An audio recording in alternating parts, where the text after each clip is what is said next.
Alright, magandang hapon po sa inyong lahat mga kababayan. Batang Maynila to, it's update tayo dito kay Charlie Atong Ang.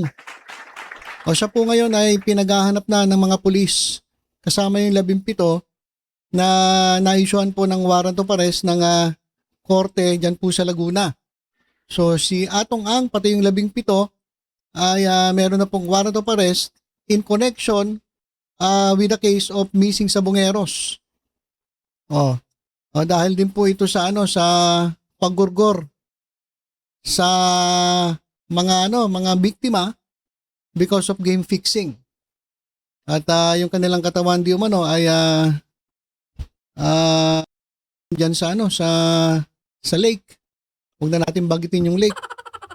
Kasi baka pag binanggit natin yung pangalan ng lake, baka hindi na mabenta yung mga tawilis doon. 'Di ba? Hindi na mabenta yung mga tawilis doon. Tawilis sa Batangas, tawilis sa Tagaytay. Nasarapan naman ng tawilis, di ba? Pero sabi naman nila, ligtas naman daw yung mga tawilis. Ligtas kainin. Pero so ayan mga kababayan, na ongoing po ang manhunt dito sa bilyonaryong si Atong Ang. Isa pong gaming tycoon. Na partner po ni Gretchen Barreto, isa pong showbiz personality. Buti hindi nasama si hindi nasama si Gretchen Barreto. At balita ko nga hindi naman daw sangkot talaga si Gretchen Barreto. Nasasangkot lang siya kasi malapit siya dito kay Charlie Atong Ang. So sa ngayon mga kababayan, etong si Charlie Atong Ang ay tinuturing ng fugitive o sa Tagalog, pugante. At ang alam ko, meron po siyang patong sa ulo na 10 million pesos. Kung sino man sa inyo ang makakapagturo kung nasaan si Charlie Atong Ang, meron po kayong siguradong pangkabuhayan showcase. 10 million pesos po. Kung sino man ang makakapagturo kung saan makikita itong si Charlie Atong Ang. So, hindi natin alam kung nasan siya. Baka naman nasa ibang bansa na. Diba? Baka naman nasa ibang bansa na. Okay, so ayan po yung update natin kay Charlie Atong Ang. Siya po ngayon ay pinaghahanap na po ng kapulisan. At wanted na po itong si Atong Ang. Pag-usapan na rin natin itong ginawa ni Enrique Razon. Siya po kasi ay nag-ain ng reklamong cyber libel laban dito kay Cavite 4th District Representative Kiko Meow Meow Barsaga sa Makati Prosecutor's Office dahil sa ilang mga post na inilabas ng kongresista laban sa negosyante. Ayan mga kababayan. Ayan po si Enrique Razon. Nako, bilyonaryo po ito mga kababayan. Daming pera to. Pag pinakilos nito pera na ito, nako, may kalalagyan itong si Kiko Barsaga. Ayan mga kababayan, yung mga litrato na kung saan siya po ay nag-file ng cyber libel complaint kay Kong Meow Meow. At mga kababayan kine-question ni Razon ang kayamanan ng pamilya Barsaga. At dinare niya si Barsaga to explain family wealth amid the cyber libel case. So paliwanag mo raw Kong Meow Meow kung saan ang galing yung kayamanan ninyong mga Barsaga. Kasi pa-flex-flex, daming pera. Kung meow-meow. Saan daw galing ang kayamanan ninyo, mga Barsaga? Yung tinatanong ni Enrique Razon. At nag-dare itong si Razon na i-explain ni Barsaga. Sabi ni Razon, Barsaga should explain where their wealth comes from. Saan ba nanggaling yan? He is a politician from a family that is only in politics. How did they become wealthy? Where does the cash that he posts in pictures come from? Tinatanong ni Razon, saan galing yung mga pera na pinopost mo? Saan galing yung kayamanan ninyo?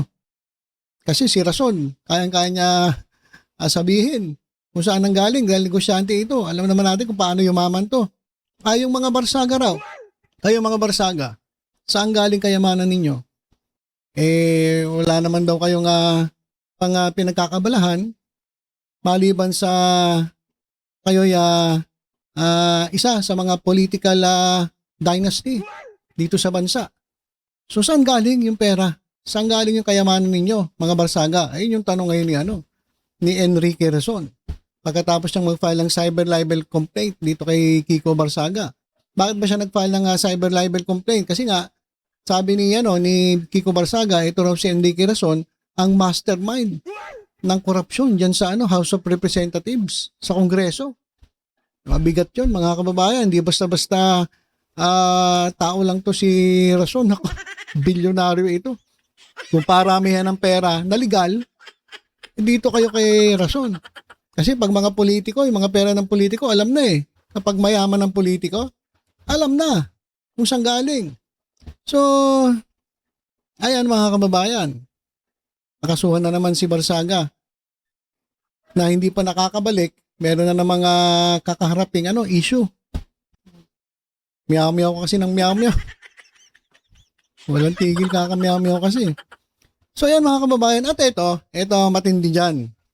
Si Pebbles, si Pebbles Talakera, nananawagan kay Razon, kay Enrique Razon. Sabi niya, Sir Enrique Razon, meron akong tip, baka para hindi ka na mahirapan, at para malaman mo rin kung saan ang galing ang kayamanan ng mga Barsaga. Ito, binigyan niya ng tip, itong si Razon. Sana nga raw marinig ni Enrique Razon itong kanyang vlog. So, i-share na rin natin para makarating kay Enrique Razon itong sinabi ni Pebbles Talakera. Ito mga kababayan, pakinggan natin si Pebbles. Lagot. Meow, meow, meow, meow. Meow. Sinampahan ka ngayon ng kaso ni Sir Enrique Razon. Kiko. Diba? Tapang ni Kiko, no? Lahat pinapatos. Ay, ako, sana makarating tong content ko kay Sir Razon para hindi na siya mahirapan. Alam nyo, noong 2016, dahil sa takot ng tsuhin ni Kiko Barzaga na mahuli siya sa tokhang, noong 2016, ang pamilya sa side ng nanay ni Kiko Barzaga ay mga balitang-balita yan sa Dasmariñas, Cavite.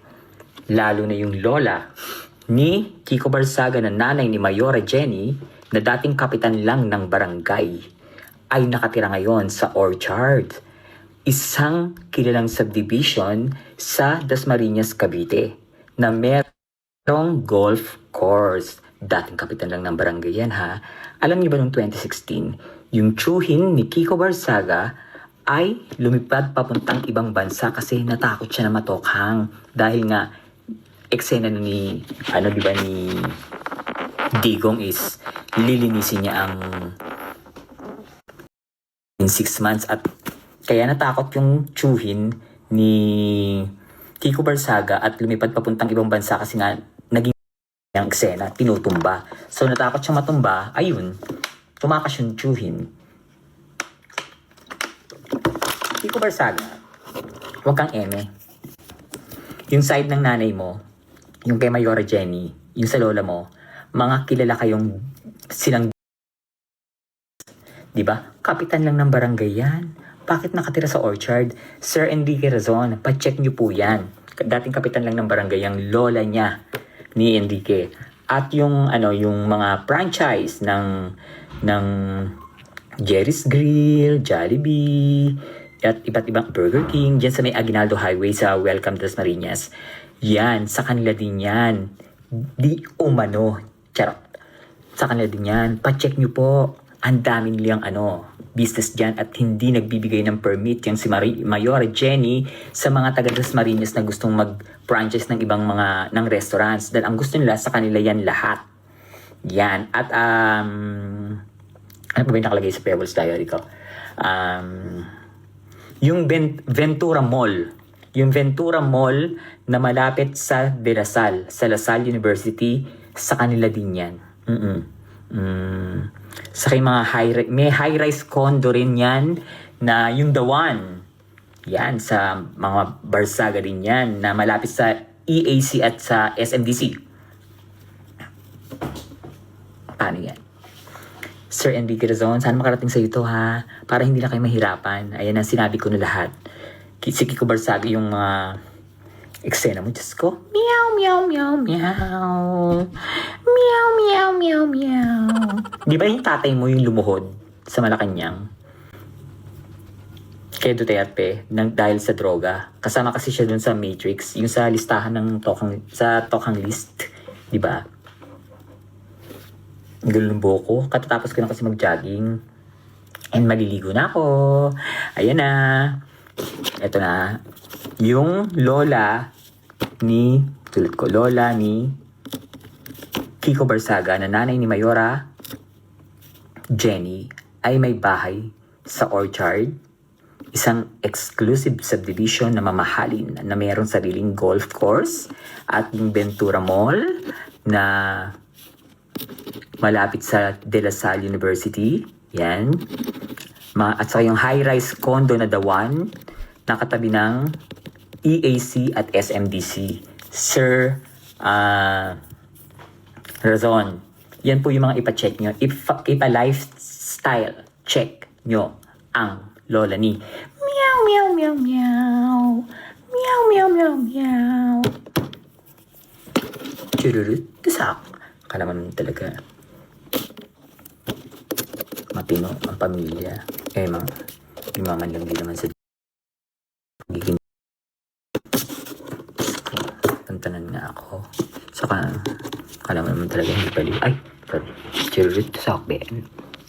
Okay, so yan mga kababayan, si Pebbles Talaquera. So, nako, yung lola daw, di umano, ni Kiko Barsaga, na dating kapitan lang. Ngayon, ang daming properties dito sa Dasmariñas. At yung doon sa welcome, mga kababayan, may bagong tayo dyan eh. So, mga ilang buwan pa lang yan, yung Chowking, Jerry's Grill, pati Jollibee. Dyan po sa ano yan ha. Talagang nasa kanto. Ayun daw ay pag-aari nung nanay ni Kiko Barsaga. At ang ginagawa pala daw nila, hindi binibigyan ng permit yung iba. Dahil gusto nila ma-monopolize yung mga franchise dito ng malalaking mga restaurants at mga mga fast food chains. O ganun daw ang ginagawa ng mga Barsaga. At doon mismo sa alam ko sa bandang yun pa area C, yung Ventura Mall, kanila din daw yun.